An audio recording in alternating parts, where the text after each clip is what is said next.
evening. Here is the world news from our studio BGI TV, Baba Gede Imo TV. I am yours faithfully, Mo Rabin Alawal. First are the major headlines for the world news.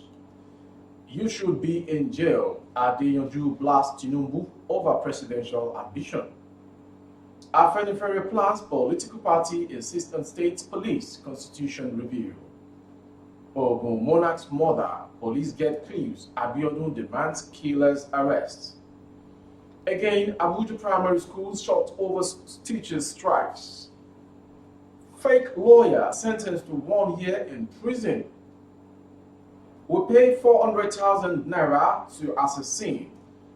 2 hunters confesses. Fuel subsidy. Nigeria will pay a price. Borrowings may continue. Presidency. 4 killed, 24 abducted. 73 houses raised in Chibok terror attack. And to foreign story, Pope Francis calls for peace in Ukraine. And sports, Cameroon's currency crashes after Eagles' elimination from AFCON. Sports. Now the news in details. Deji Adeyanju, popular rights activist, has said Bola Tinubu, national leader of the All Progressive Congress APC, should be rotting in jail rather than running for the presidency.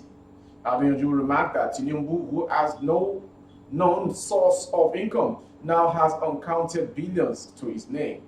Speaking with Daily Post, the convener of Concerned Nigerian maintained that Tinubu's decision to run for presidency is an insult to the sensibility of Nigerians.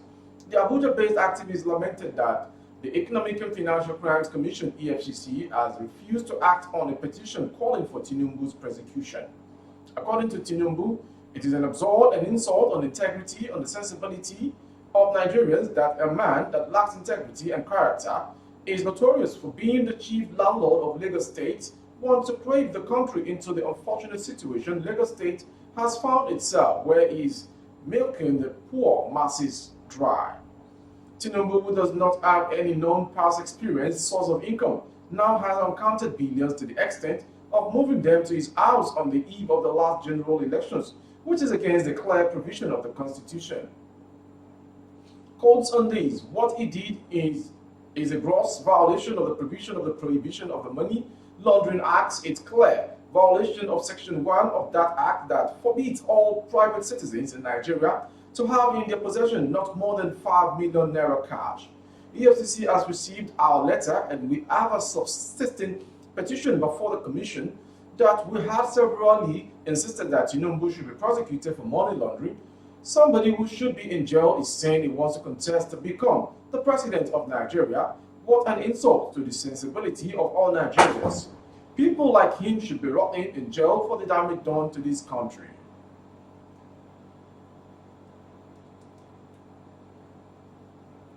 The Pan-Yoruba social political organization Afenifere has announced that it would float a fresh political party ahead of the 2023 elections.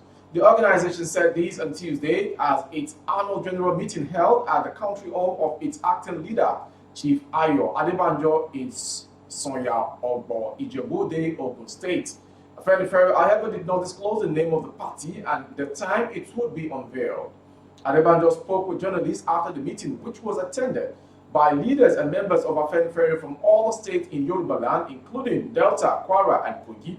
He said the organization was not convinced to participate in the coming election unless the constitution is reviewed and the country is restructured. He said, we are still going to take a decision on whether we will take parts or not, but we are forming a political party. We are not supporting anybody. Definitely, we are forming a party. I don't believe in election until they change this constitution. There is no level playing field under this fraudulent constitution. Another edition of it, the Ogun State Police Command has started investigation into the killing of the traditional ruler of Agodo in the Ewekoro local government area of the state, Oba Aide Odetola. A senior police officer who spoke on condition of anonymity told Pond Metro on Tuesday that detectives assigned to the case had already established clues which they were following. We are already having a clue to people who killed the monarch We are sure that we will get them in a matter of days, the source said. Oba Odetola and 3 of his aides were reportedly attacked and set ablaze in their car on Monday by suspected hoodlums. The incident drew outrage of residents who demanded the arrest and prosecution of the killers. The state police public relations officer, Abimbola Oyeyemi, on Tuesday said villagers deserted the community after the incident, adding that no arrests had been made. He said once we make any arrest, we will usually release a name. The people in the village have fled the place and the police are working on the incidents. If you're just joining, you're watching the world news from BGI TV. Primary school teachers in the Federal Capital Territory, Abuja, have begun on indefinite strike over some pending arrears with area councils in the territory.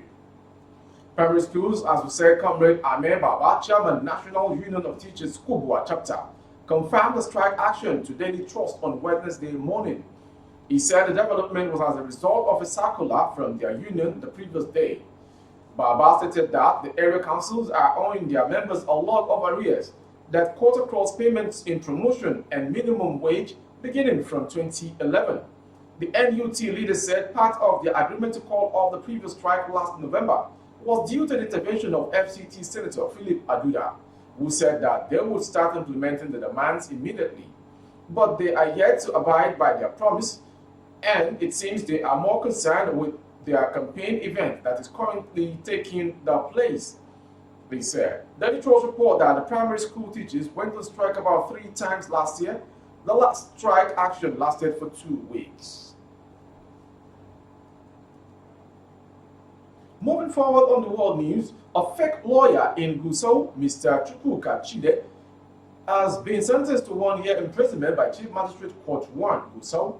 The presiding Judge Saadu Garba Gurbimbori, who read the court judgment during the court session today, Tuesday said Jide, having confessed to committing the crime, has been convicted accordingly, noting that impersonation and cheating are punishable offenses under Section 179 and 324 of the Penal Code with 3-year jail term and 7-year jail term with fine or both.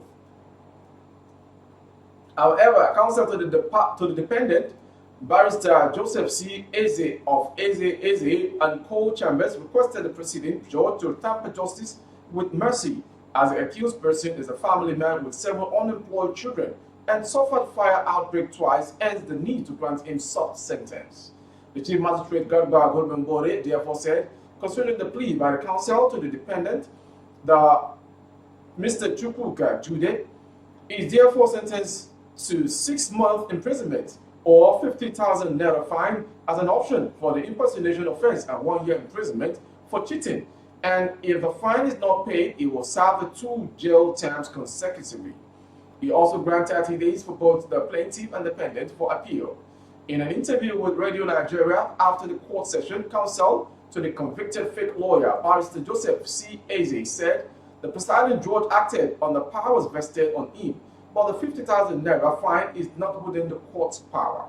Barrister Joseph called on impersonators to desist from the act to avoid regrettable punishments. Another scene for the world news. The hunters say the plot to kill the neighbor was out of bitter envy. The two made the confession while being held in detention by operatives of the Adamawa State Police Command, who arrested them as well as the man they paid to carry out the scenario. All the people involved in the crime are residents of Denye local government area of Adamawa State.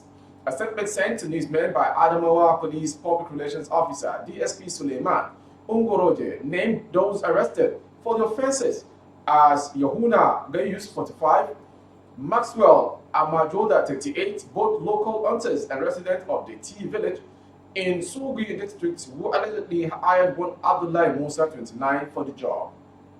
The suspect allegedly confessed to having hired the hitman and paid him the sum of 400,000 naira to abduct and maim the 28-year-old Lowell Emmanuel, a farmer who is also their neighbor and who the suspect allegedly complained against.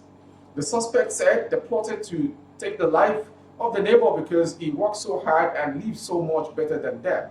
The police statement said the operatives attached to Rennie Police Division arrested the suspect on Monday, 24th January this year. And to a nagging story rocking the nation so far concerning fuel subsidy. The presidency on Wednesday said Nigeria will have to pay a price to continue subsidizing premium motor spirit, popularly called petrol, adding that the country may be left with no other choice than to continue borrowing to shoulder its fiscal overhead. The president's special advisor on media and publicity, Femi Adesina, said this when he featured on Channels Television Sunrise Daily program monitored by the Punch. PMS is not deregulated by the federal government, as the price is sold at between 162 naira and 165 naira per litre at filling stations, far lower than the actual cost of the commodity. In June 2021, the group managing director of the Nigerian National Petroleum Company Limited, Mele Kyari, stated that petrol price should be more than 280 naira per litre, while the commodity had been subsidized and sold at 162 naira per litre since last year. The regime of the president, Major General Muhammadu Buhari, retired and planned to remove subsidy of petrol by June 2022. The Nigerian Labour Congress and other pressure groups and trade unions had threatened nationwide protests, but the Buhari regime suspended the planned removal of the subsidy on Monday. Following the decision of the federal government to continue subsidizing petrol, the NNPC may deduct over 1 trillion naira in the next 6 months from the Federation's Account Allocation Committee. Still to come on the world news is another one coming. The chairman of the Chibok local government area, Borno State, Umar Ibrahim, has confirmed the death of 4 people during ISWAP attacks on different communities in the council over the weekend. He also announced the abduction of 24 others by the insurgents. Addressing the state governor, Professor Babagana Zulu, during a visit to Chibok, the chairman said the terrorists had intensified attacks on communities in the area due to its proximity to the Sambisa forest where the jihadists hide. This was contained in a statement by the governor's spokesperson, Isa Gusau. Ibrahim, according to the statement, said in addition to the 24 people abducted, 3 persons were killed by the terrorists.